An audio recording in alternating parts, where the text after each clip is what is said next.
Hey everybody.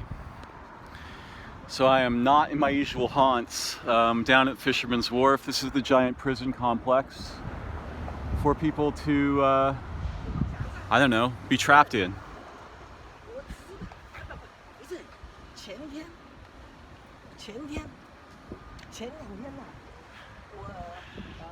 That's, I think, Angel Island, and you can see a bit of Alcatraz out there.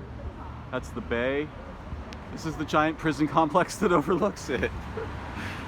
I mean, if you look around here, what you're going to see is mostly just boxes, right? Boxes with windows. There's a dragonfly. Nice sign of life. Effectively, cities are traps for human beings, and they're deadly to living things in general. Though there are some synanthrope creatures and organisms that thrive where humans are. Yeah. Crows, ravens, blue jays, magpies, rats, mice, cockroaches. Let's see what else.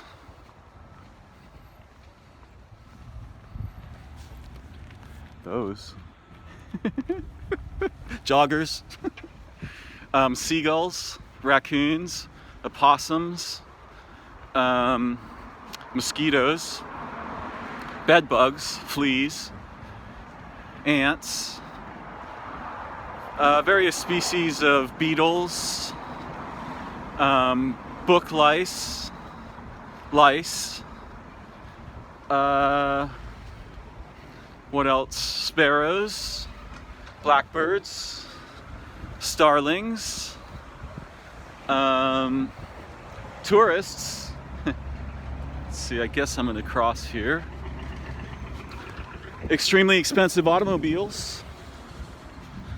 I saw, I don't know, a Ferrari last night when I was coming home that was probably, I don't know, a $250,000 car. And it probably had nitro in it because it was spitting fire out of its tailpipes explosively. Of course, you know, the humans plant these trees, right? And I think the trees in the city, we got something going on here. Not sure what it is exactly.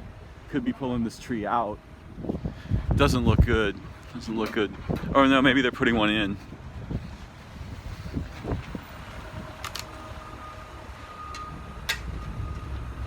Yeah, it looks like they're putting one in. I see the trees in the city as heroic, as saintly, angelic. They're giving their lives trapped in cement. Very few symbionts get down under that cement. It's hard to build a microbiome in such a, how should we put it? In such a vacuous environment, right? There's a life vacuum everywhere here. It's pavement, cars, boxes, and buses. How did I get trapped here? That's a long story. It involves some abuse by the San Francisco Police Department, but that's certainly not the only causal factor. Some of my own choices, decisions, responses to situations got me stuck here. I used to be a kind of a hero here in that I would go around every day downtown and fix computers and set up networks for Apple products. I've been servicing and repairing and learning about Apple products since they were invented. And I'm a Mac expert still to this day. Although my expertise is slightly dated. I can still solve damn near any problem I can find. That's a software problem. I'm not a hardware guy. Though I used to be able to fix hardware too, back when you could open shit up and replace components. Yeah, various bad things happened. Probably not that useful to run through the history, but I got stuck here. I've been here now for about 28 years, I think. Wild guess, but I think that's about what it was. And it's a rough place to live for a person who is really in touch with nature. It also gets harder and harder as one gets older. And I was probably among the first waves of tech gentry coming into the city. I mean, I'm sure there were waves before me, right? There were telephone tech people, there were cable tech people, there were electronic or electrician tech people, there were plumber tech people, lots of different tech vocations. But the computer tech vocations eventually overwhelmed the majority of the population, right? We became the most profuse and perhaps dynamic population. When I first came here, I was publishing an art and literary journal called Cyanosis. You can get a copy from me if you really want one. I did that. I made 2 issues. They took thousands of hours each to build and produce. I did it almost entirely by myself, with the exception of the contributors. And my editor for issue 2, Daniel Davidson, who committed suicide shortly after contributing his services to that issue. Dan was a very interesting and aggressively intellectual cat who had a heart valve due to suffering damage during an operation where he was infected with Hep C. And so you could hear Dan's heart, and it would just go click, click, click, click, click, click, click, click. Not quite that fast, unless he was really, upset. But I would say, like,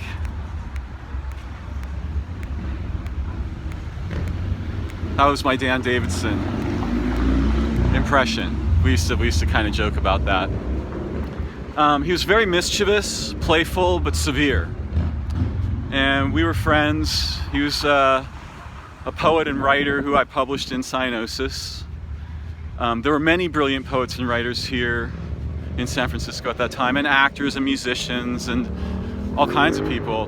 There probably still are, but I think they're buried because it's pretty hard for us to get housing in places like that.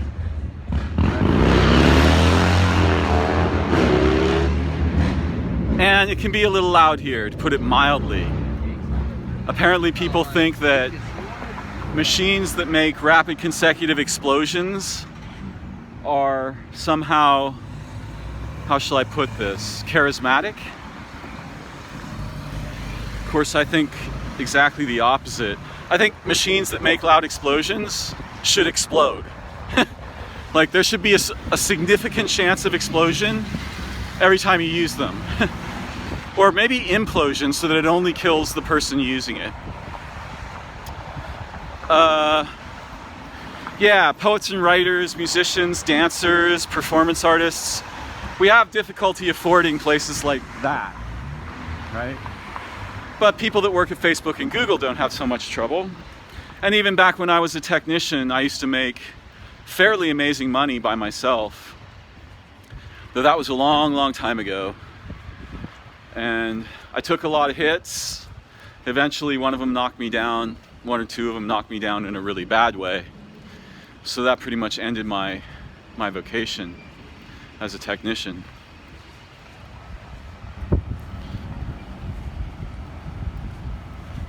I'm presently walking home from returning a rental car. That was a bit of an adventure. I rarely drive. And I've been on a trip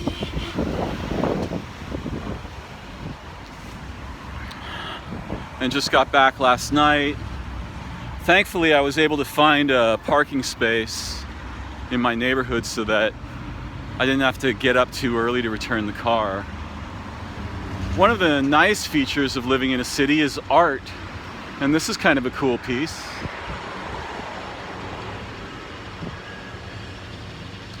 Notice the 5 symmetry here. 5 fingers, each finger with 3 joints except the thumb, which has 2. We could call those fingers working members and the thumb a thinking member. The legs have 3 segments, they end in star appendages. The arms have 3 segments, they end in star appendages. And the thinking member has 2 segments and contains the primary sensing organs that would be very difficult to imagine if we merely saw a hand. I suggest that this organizational structure, which some might refer to as a fractal, that would be unfortunate, because once they refer to it that way, basically it becomes dismissed, right? The idea of a fractal is used to dismiss certain forms of geometry that have implications so astonishing, so far beyond fractals, that they would wreck science. Very few people will ever have the opportunity to understand anything about that, because it's the kind of thing that requires an experience of inner revelation after long seeking, perhaps luck, questing, or crisis. Crisis can bring out prodigy in human beings. Even the crisis of living in such a lifeless, well, the city isn't exactly lifeless, right? It's filled with mechanical life, like those things. They're not lifeless. There's beings inside them, and beings have to die constantly to support them, and this whole bizarre mess.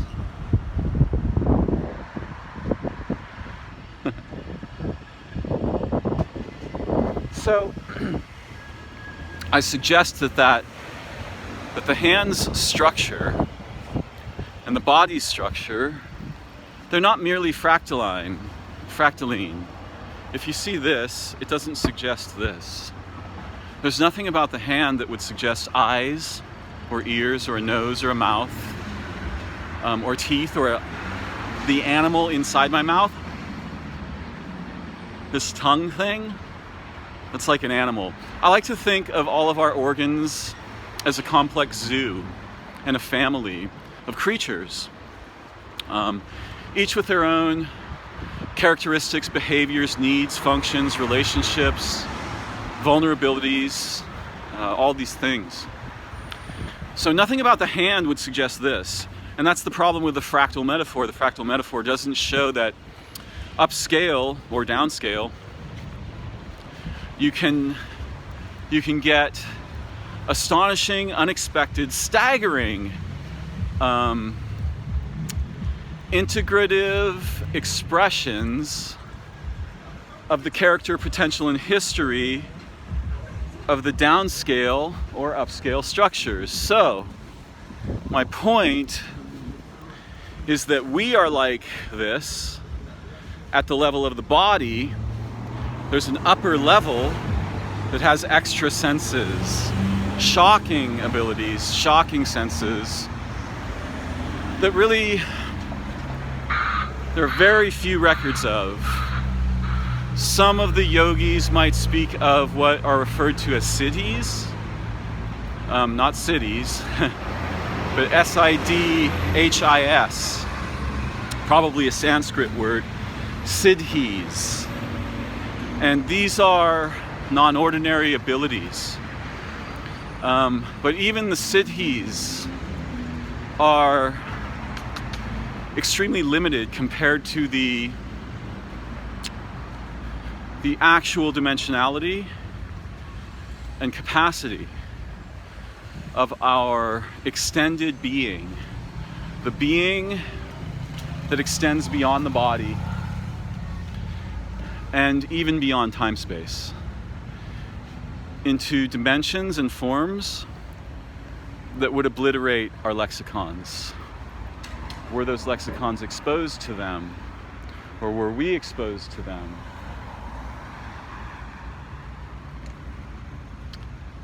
The traffic light. What a bizarre phenomenon. Think about it. Every person you've ever met, every accidental opportunity, every accident, every moment of luck in time and space and relation was arbitrated by traffic lights. My parents met because traffic lights, right? If you think about it, the time that you stop at a traffic light determines where you will be in the future and where you will not be. So our whole society, our lives, our deaths, our births are arbitrated by these bizarre machines. Earlier today, while driving, I saw a green light that was all glitched out. And digital glitchiness is a really trippy phenomenon, resembling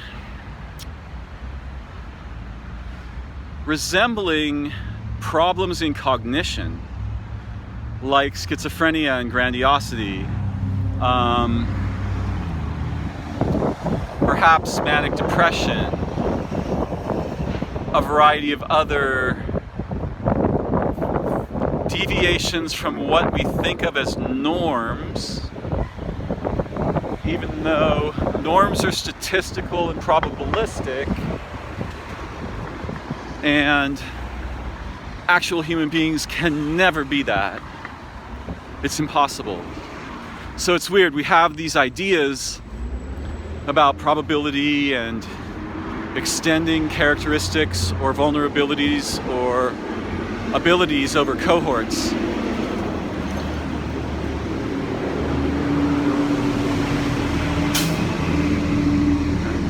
Now there are motor vehicles on the sidewalk, which can easily kill pedestrians or cripple them.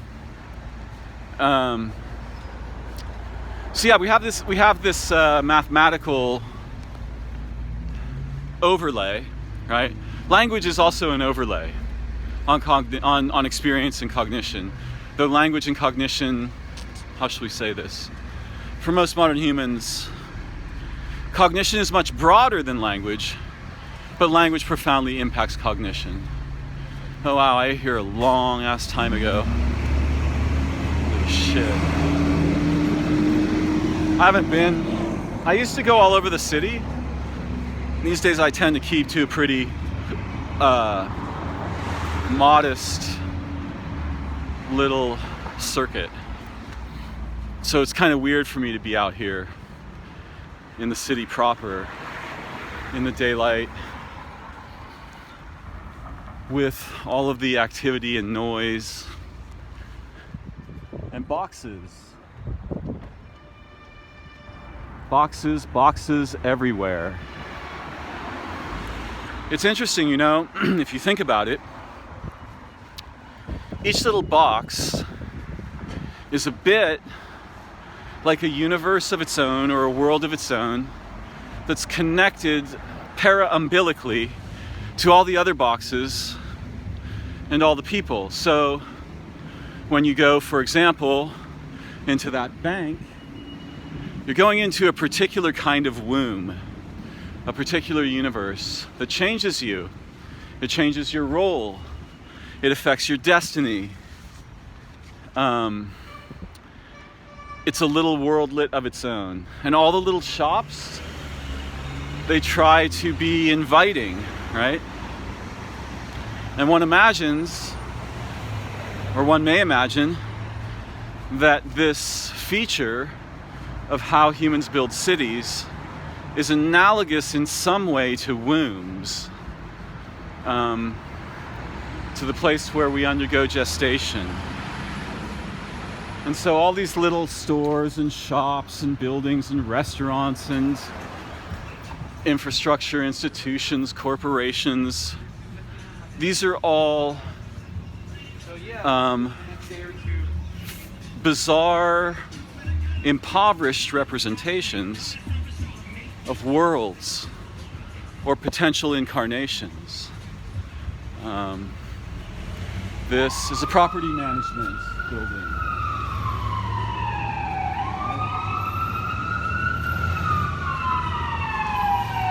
Our world is truly bizarre. Here's some more noise.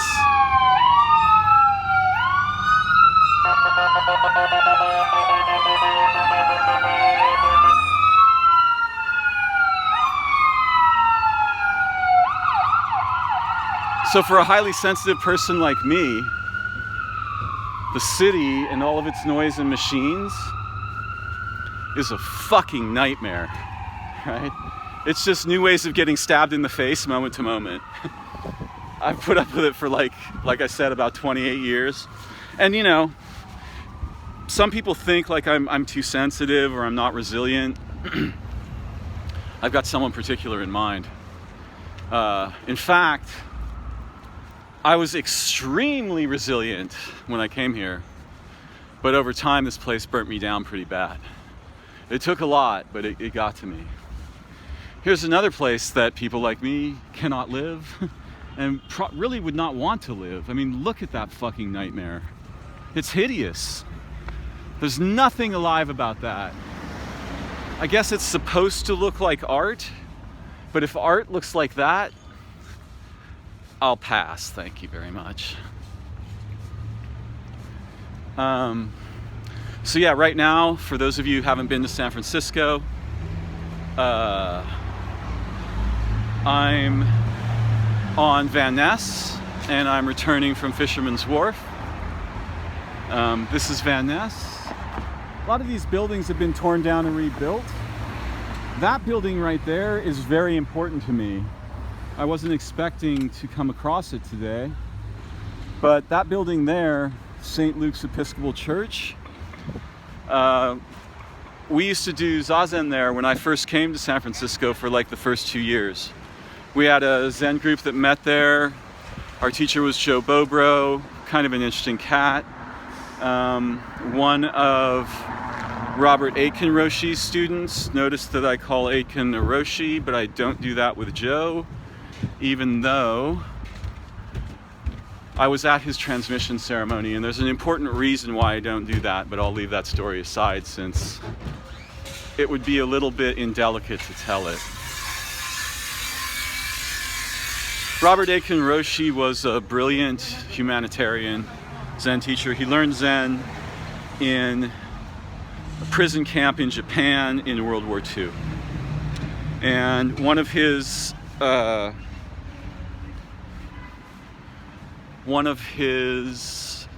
Dharma heirs, John Tarrant Roshi, was my first Zen teacher.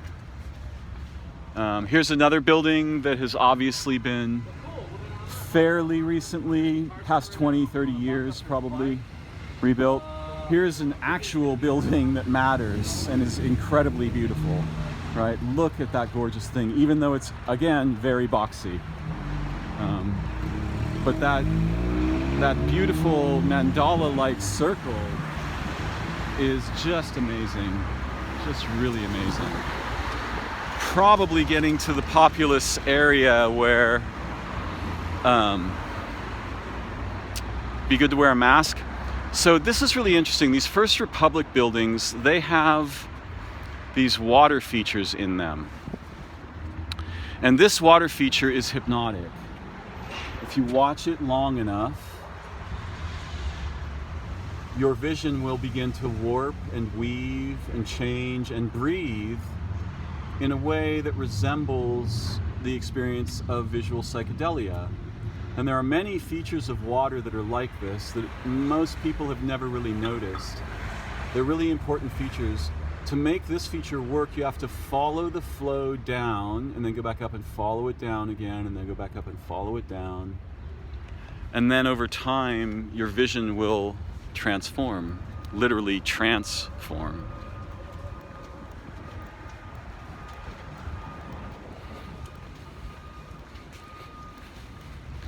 One thing I do like about the city is the incredible diversity of peoples here. I'm, unlike many intellectuals, I'm an anthrophile. So I love humans. I love diversity. I'm friendly, I'm soft. Oh wow, is this actually Guitar Center? Is this place open? Holy crap. Place still exists. Man, I'd kind of love to go in here, but I don't think it's going to happen today. I'm kind of glad it's still here, though. People are looking at me funny, but that's okay. I'm not tripping. Oh yeah, another synanthrope that I'm very fond of. The pigeon, which is actually a form of a dove, rock dove.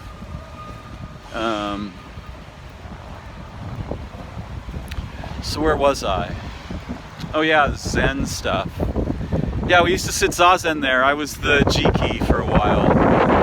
And my old roommate, Nick Otavio, I met him there. Kind of a weird cat, actually.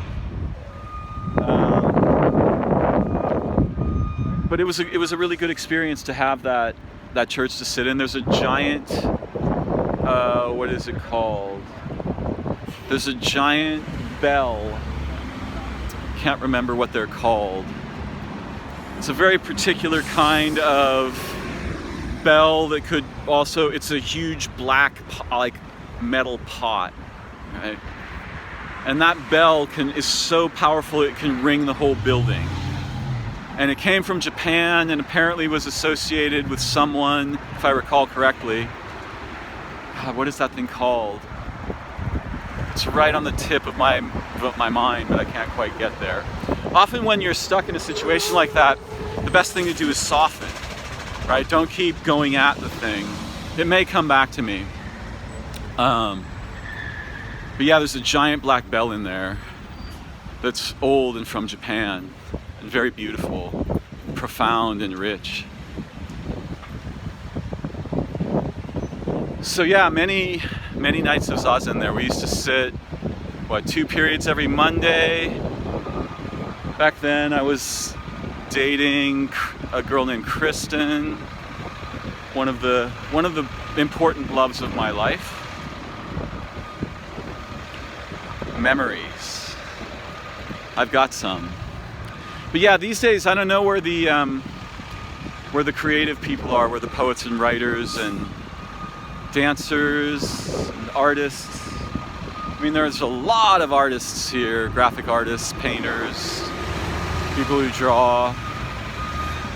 But it's hard for me to meet them. Back in the day, because I was publishing Cyanosis, I had a venue, right, to meet people. And I was young and dynamic, had a car, could drive around, go to parties.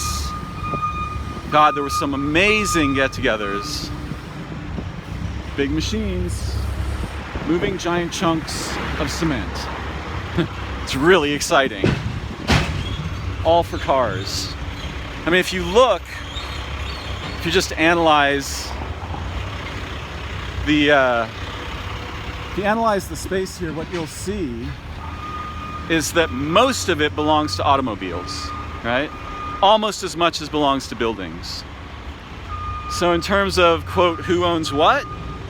Machines and corporations, franchises, and landlords. That's what this place is about. Look at that big Honda sign. My goodness. Because we don't see enough Honda in the world. We need more Honda. A lot more. Come on, people. Turn it up.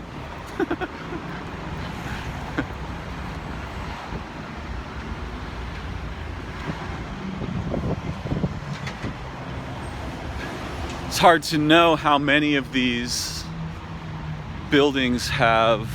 It's funny, I went in this Honda place one time. By the way, just to be clear, look at how fucking empty this is. Right?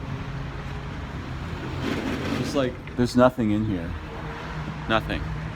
It's just a big, empty building with a lot of Honda symbols. That's mostly it. 1 or 2 cars. Yeah, I was in there one time trying to buy a car many, many years ago.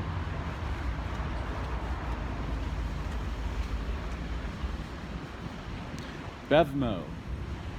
Because you can't have enough beverages. There's no such thing as enough.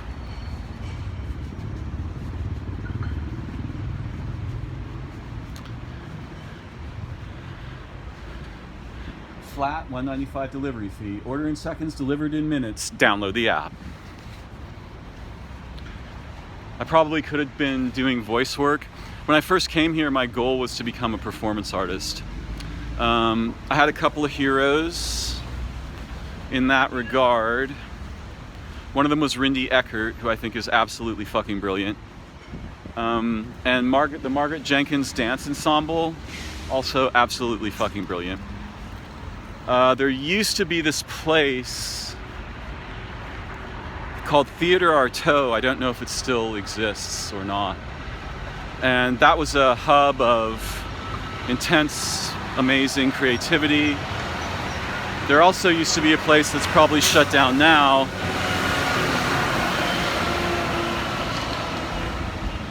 called The Marsh, which was a place for solo performance in the Mission. Pretty cool. Small venue, very intimate, brilliant. Here's a lot of fucking buildings. Because again, you can't have enough boxes with squares in them.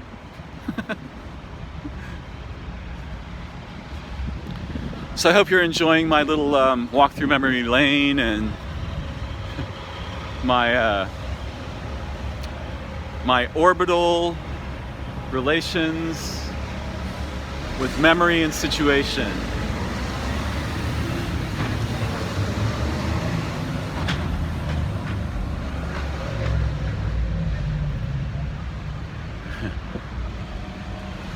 I love shit like this because it's really hard right now for human beings in lots of different ways, and it would suck to be a child in this time, or even a young person. Most people's lives, at least in cities, are dominated by the device I'm holding in my hand, furiously dominated. And that's a miserable way to live life. But one of the things that very few people realize, and it's a terrifying fact. Wow, is this an actual barbershop? I think it is. Next level. There is no one in there, so yeah, that's pretty next level. It's fucking vacant. That's about as next level as you can get. Like most of our lives, and most of the aspects of our lives that were once rich, intimate, beautiful, playful, mischievous, adventurous, exquisite, now they're next level instead. Anyway, one of the things very few people recognize is that we are now in competition with the data we produce. Surveillance videos, photographs, video cameras everywhere. Endless amounts of analytic data produced by our electronic activity that is more important than our lives. Our government built a city in some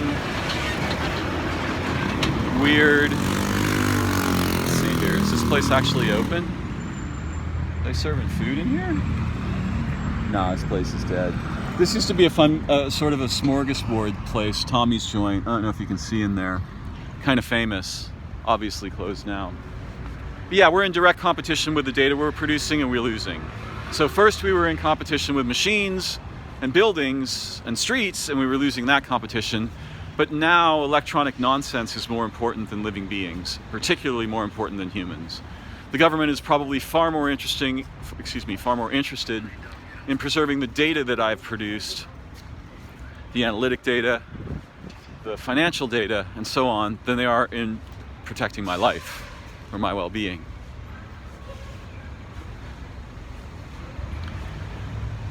And that's the process that's going to continue to accelerate and invade new dimensions of our lives as furiously and as quickly as is possible.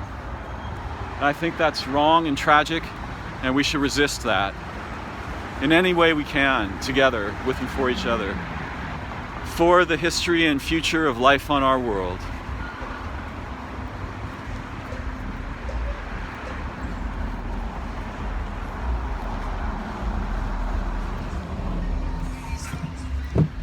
This is a big adventure for me. Oh wow, here's the Tesla dealership. Never seen this. Very Apple-esque.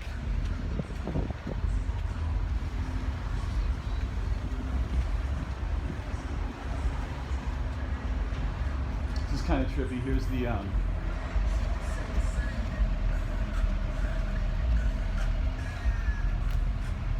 here's the shell. Right, the frame actually of the Tesla. Technical miracle. Too bad we couldn't make some of those that actually helped humanity, or, you know, our intelligence, our capacity to live beautiful lives together, protect each other, end war and poverty and disease and homelessness and hunger. But instead, we have extremely exotic automobiles that you can buy and show off your wealth, privilege, and ability to get the fuck away from whatever might be bothering you. I'm remembering some quote from Wise Blood, the film, great film actually, very strange, that was used in a song called Jesus Built My Hot Rod. It starts out with nobody with a good car.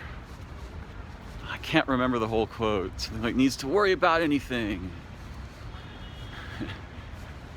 The only thing that matters is what you can get away from. Something like this. I just can't remember it. I used to know the quote and quote it all the time, but it's been many years. Good car. I'm getting close to the street where I'm gonna head finally toward my neighborhood. Here's another exciting city venue. Burger King. Because burgers and royalty go together. And also here, Round Table. This is another brilliant theft from Arthurian literature.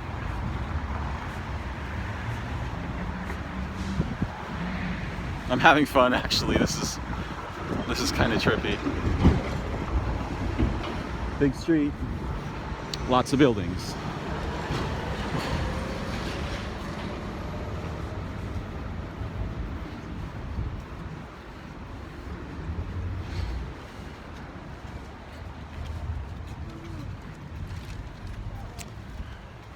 More gigantic prison complexes. I used to have keys to a lot of those. Some of these ones right here actually, because I had clients in them. I felt really important in a way, not like ego importance, but just I felt useful, necessary, and that I had a meaningful role as a technician, because I could solve problems that would otherwise devastate people. I fixed machines all the time. I recovered people's data. I remember people came one time from a design firm, Prop and Garin, when I first met them. They came to me at PC World and they had a bunch of like 2 gigabyte data backup tapes. And they couldn't get the data off these tapes. And I had a couple of drives that read these tapes, and I found a way to rebuild the directory on the tapes and got all their data back. And I won them as a client, had them as a client for many years.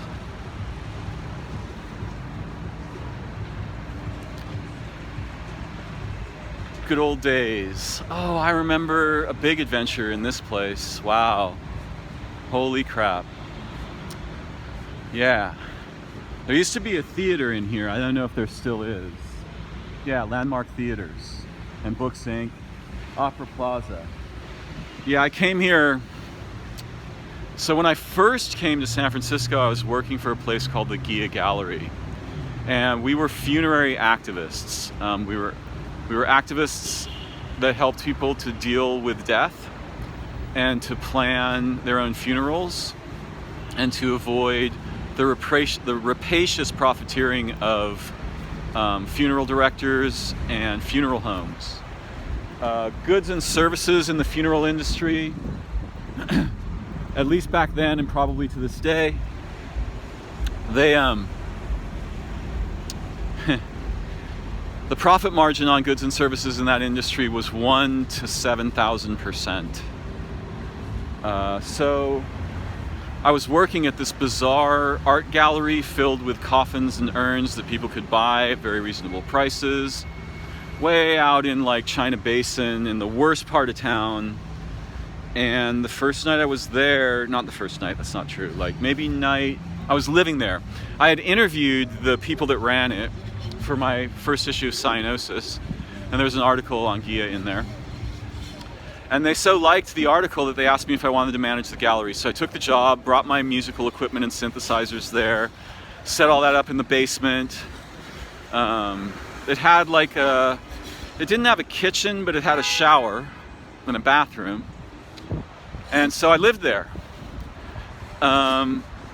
in the gallery filled with coffins. And there was a basement that was like a dirt half-block long basement, a huge basement. And that basement was filled with coffin shells, and it was downstairs. And one of the nights I was there, probably a week or two in,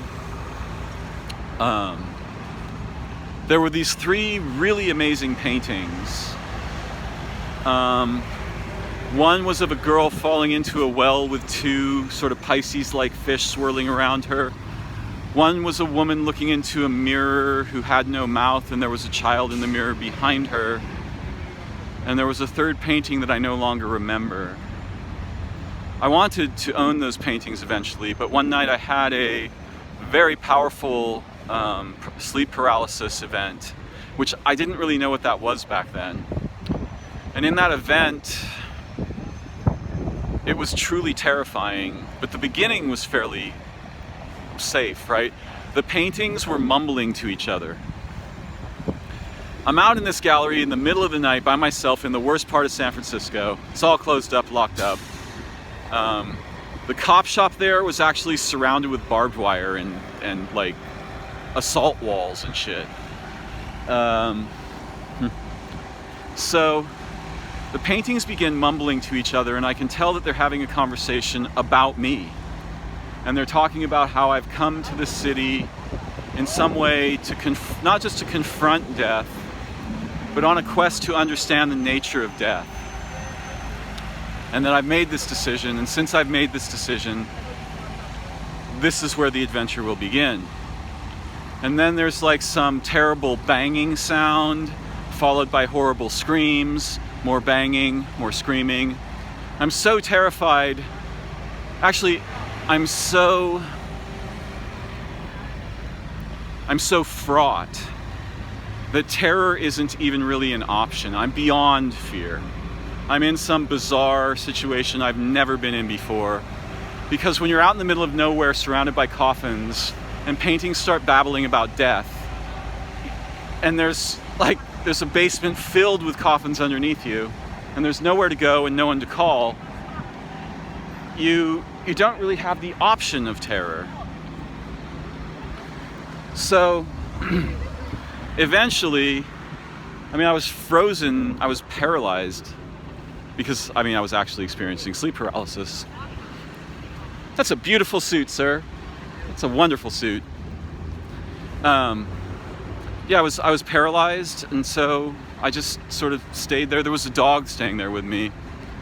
And the dog was not doing anything. It was a collie. Wait, was the dog there? No, the dog wasn't there at night. Or if it was in a different room. Eventually, I was able to get up and turn the light on. And the next day I talked to the owners. They had told me that people had had experiences there, unusual experiences. And I went to see a film that I think was called Truly, Madly, Deeply at that Opera Plaza the next night. I didn't stay at the gallery the next night. I stayed at Alex Gia's house. And in Truly Madly Deeply, if I remember correctly, and I've got the name of the film right, a woman's lover who's a musician dies, and he brings his ghost friends to meet her while she's all heartbroken about losing him. And I went and saw that film, and then the next night, the film sort of changed my mind about what was going on. I saw the film at Opera Plaza where I just passed, and wow.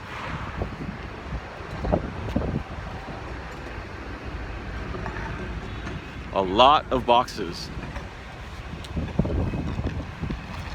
And then I went back to the gallery and I made friends with whatever was there, and I just said, look, I am here, I am open, we can learn and grow and play together, we can dance together in the night. I put on some music and danced around the gallery, and spoke with whatever it was that was there in a very welcoming and communal, sort of intimate way.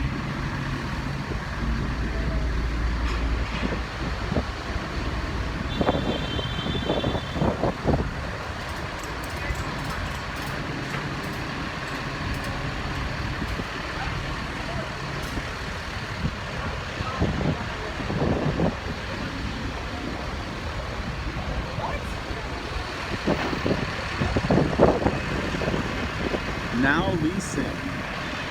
Those are homes. That nightmare is a place to live. In a city built on the San Andreas Fault, people live in that. Okay, we're gonna have some pretty serious noise here for a minute probably. We'll see how it goes. Cars transporting cars transporting cars. So yeah, I went back to the gallery and sort of made friends with the spirit of the place.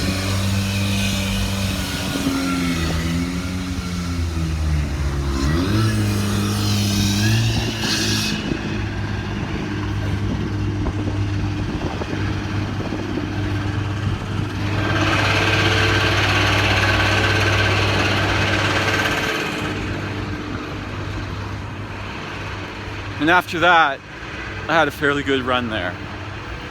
Things went well for quite some time.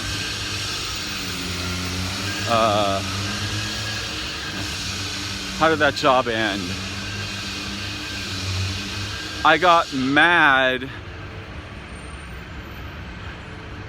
at a funerary guide who worked at the columbarium because he was actually just dicking me around about obtaining some urns that I really wanted to have in our showroom. And I basically just told him, look, don't fuck around with me. Just, if you can get these urns really easily, you have the connection, just get us the urns. Because he was, how shall I put this? In a very petulant way, he was fucking with me, right? And trying to play power games with me.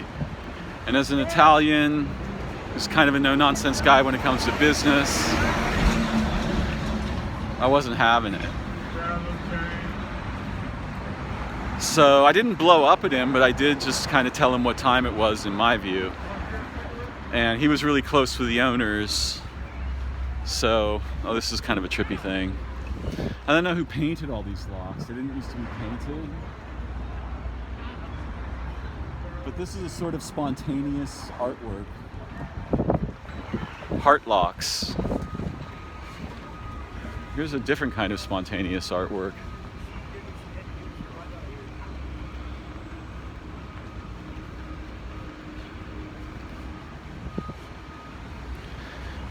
So yeah, that's how I lost that job. There's a bit more to the story, but that's most of it. Now I am sort of more properly on my way home. Pretty hungry, haven't had anything to eat. It's a long walk from Fisherman's Wharf to my house. I don't know how many miles, maybe, let me take a wild guess and call it 6.5 with a lot of hills. I have a lot further to go, and I will be passing Dan Davidson's house, where I usually stop and say a little prayer for him. He lost hope, and so he was a really brilliant writer, postmodernist. A lot of the poets and writers that I knew and published were very much a part of the language movement in poetics in the 90s.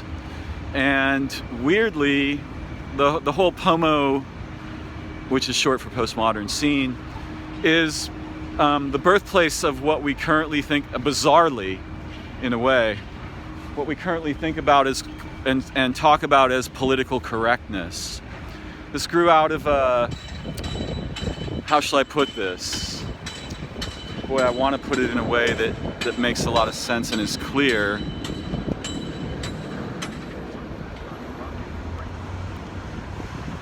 It grew out of an intellectually schizogenic fascination with language, right? And you can see those roots in the imperatives that underlie the political correctness movement, although those thrips have become extremely complex, self-generating, recursive, and tangled. That shit's generating a nightmare, in my view.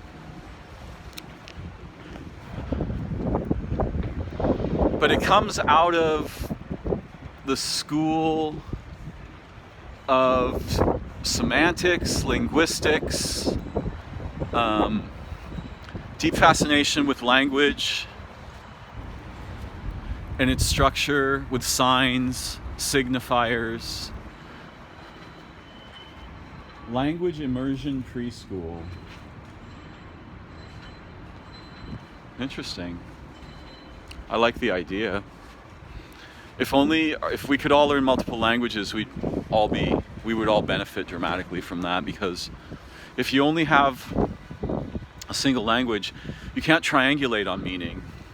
And different languages have different connotation implications and dimensions. So if you have multiple languages, you have a vastly improved capacity to entertain meaning. It doesn't mean it will succeed, but it means you have the opportunity. Here's another place where artists and writers probably can't live unless they're extremely wealthy. But we used to live in places like that. That's an old building. Surprising that it hasn't been torn down and renovated, but I'm sure it's extremely expensive. I think to live in San Francisco today, a survey said that if you wanted to live as a single person in your own home, not in a home, but in your own flat or apartment, you need to be making $180,000 a year minimum. Of course, I have a rent-controlled flat, so I'm still surviving at the moment. And where was I going? Oh yeah, Stan Davidson, language poets. So a lot of the poets that I knew were fascinated by the intricacies of language and the capacity to perhaps produce non-ordinary states of mind and consciousness by manipulating language, and this was a fascination of mine as well. Although this is a common theme for me. I may start out very technical and having technical desires, but eventually I come back to the heart, to lyricism, to intimacy, to beauty. So an example would be, I wanted to be kind of a shredder, a neoclassical shredder on the guitar, but eventually I became much more interested in music that was slow and beautiful, ethnic, transforms the space, rich, deep, sometimes very simple. And the same kind of thing happened with poetry. At first I started out kind of as a technician. in a way. But I became a lyricist, I think, mostly. Can I make it across this street in 8 seconds? Maybe not. So Dan was a language poet, and in the 90s they kept cutting the benefits that he could get. He wasn't working any job. A brilliant scholastic, though, a brilliant academician in his own way. Very, very amazing writer, again, in his own unique way. But he lost hope as the benefits that he could get shrank, and as his health problems became more and more severe. Damage to his liver from Hep C, depression, isolation, drug use to some degree, mostly just weed, I think, and maybe psychedelics. But yeah, he had a problem because he was so intellectually severe that it was difficult. Many of us sort of eventually pushed him out of our lives because it was just too painful to undergo his bizarre spread the damage kind of attacks. This is a common disease among intellectuals. They learn about something that's wrong in the world, and they go around yelling at people about it, as if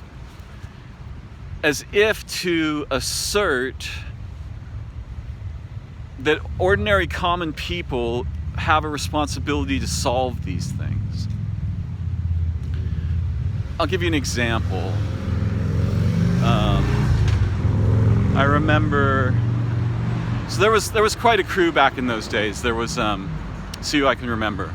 John McNally, brilliant writer. Jeff Conant, brilliant writer. Love that guy, even though he thinks I'm mad.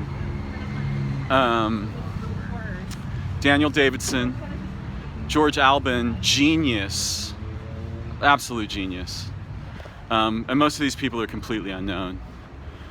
If I didn't mention Drew Gardner, him, God, there's a couple other people whose names I can't remember. And these were sort of the local crew. And we organized, we used to spend a lot of time in each other's houses and hang out. But John McNally used to work at a place called Small Press Traffic, which was a central hub for poets and writers who were published in small presses, like my magazine, Cyanosis. And I published my magazine and named it that. Cyanosis means you're turning blue because you've used up the oxygen in your bloodstream. Wow, this is pretty.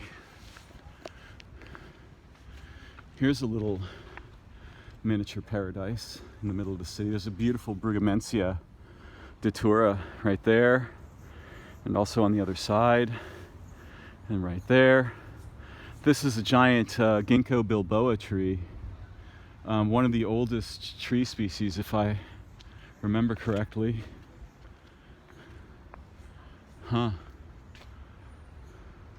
Gorgeous. Is that an elm? I'm not sure. So,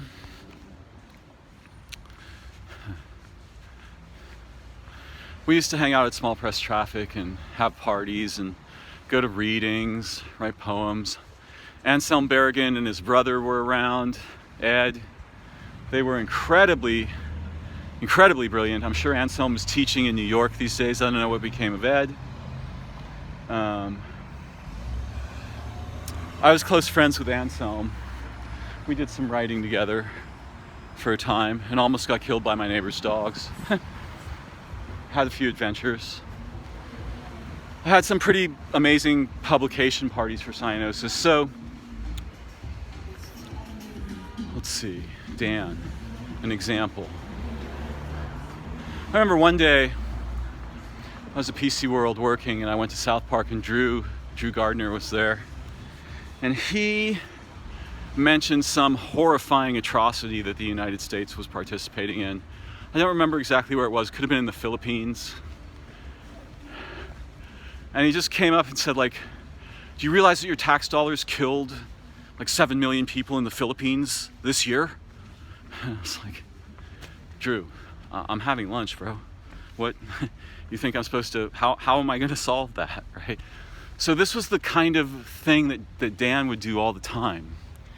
He had this sort of attack dog intellectual mentality where he seemed to feel that by attacking people with stories of horror or disaster, violation, catastrophe, mostly, caused by capitalism and the United States and so on, that by attacking people with this, he was achieving some kind of moral superiority or being a moral person. And actually, most of what the primary effect of that, oh, by the way, this is pretty trippy. Should start here. So I think Dan would love this, right? This is really beautiful. I should have filmed the whole thing. Here, let's start at the beginning. I'll walk back down the hill. So Dan seemed to think that by yelling at people about bad things and atrocities that they had really nothing personally to do with and couldn't personally affect, he was somehow aping an activist. And really, mostly what that did was cause people to feel pain, confusion, helplessness,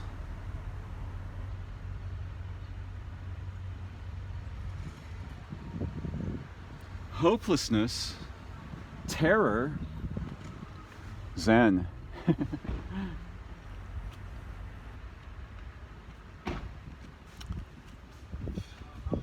And lots of other bad feelings. So it didn't fix things in the Philippines or Iraq or Iran or anywhere else. It just made us all feel miserable. I remember one day during the Rodney King riots, I went to his house. It was one of the last times I hung out with him. Not the last time. He came to my house the last time. And he said, "Did you hear that cops are hunting African Americans in LA?" And I was like, "Dan, are you fucking serious?" And he said, "Yeah, that's what's happening today. I heard it on NPR." I said, "Dan, do you think that the left also has propaganda?" And he said, "No, it's what's going on. That's why it's on the radio." I said, "Dan, come on, man. I mean, even if some tiny, insane cohort of idiots is doing something that fucking terrifying and ridiculous and wrong, you can't go around saying things like that." And we got in a big argument. I started crying, and I just said to him, "Look, man, I can't do this. I can't live this way. I don't want to fight with you. I mean, I'm just as liberal and concerned about everybody as you are, but I can recognize the difference between propaganda and what's actually going on, however imperfectly I may do so. And you're just so inflammatory." See, this is really interesting. This is the kind of thing you see on Haight Street all the time. Dan would love that. Right? And I mean, the guy had a good heart. Like, he would help people. He wasn't a bad guy. But he was just too fucking severe. So he, over time, became very isolated.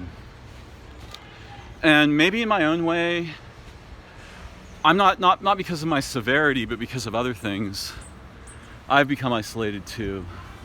Oh, here's another little paradise, the Page Street Garden.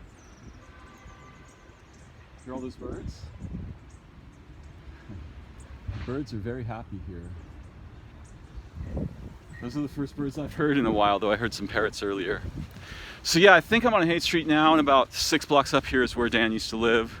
One of the first places I came. The reason I was publishing my magazine, the reason I called it Cyanosis, was that the Republicans were attacking arts and education in the 1980s, and I saw arts and education as the oxygen in the blood, in our social bloodstream. And I knew I could see what was coming, right? So I published Cyanosis in an effort to give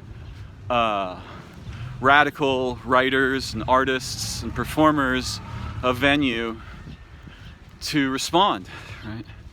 And it was a big dream, and I bit off way more than I could chew.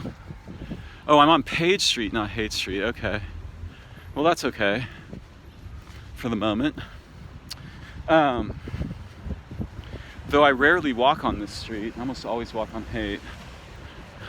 And by the way, that's Haigt, not Hate, right?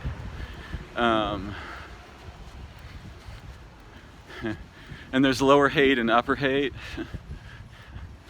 and people make sort of some jokey signs about it. But anyway, so that was my idea in publishing my magazine. I wanted to give artists and writers and performers and also scientists and doctors and things. In my second issue, I had an interview with a neurosurgeon, Frances Conley, who's a brilliant woman, one of the first women neurosurgeons, as I understand it.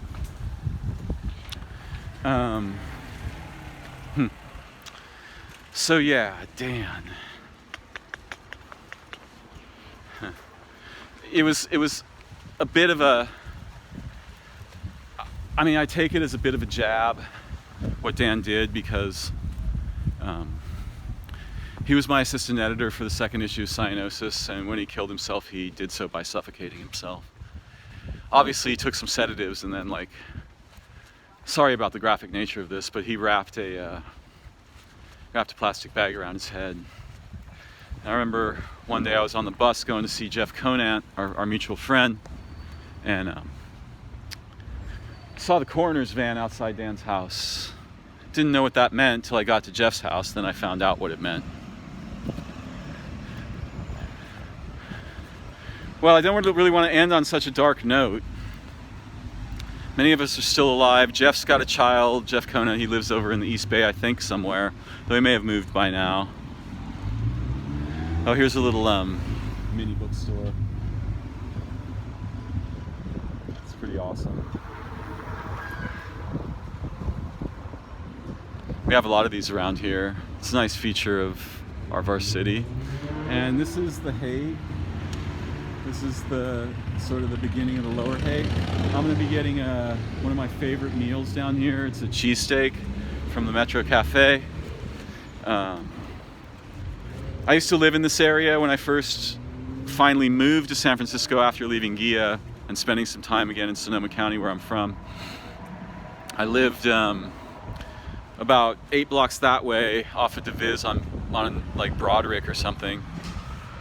And I used to come down here all the time. Had a girlfriend here eventually, Amy Lodato. She was amazing, Stanford student.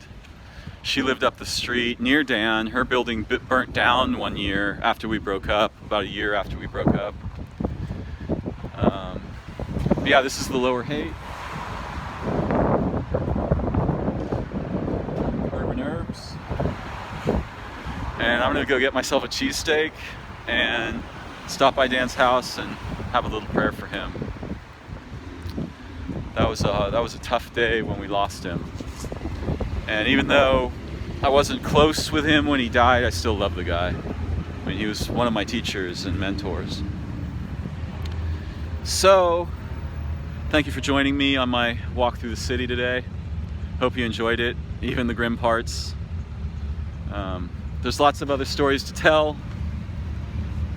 And I had some in mind. I wonder if I want to take the time to tell one. Nah, I'll save that for another time. All blessings to you. May you be safe and healthy. And may you and those you love know peace and well-being, joy, hope, and faith in your lives. Bye-bye for now, everybody.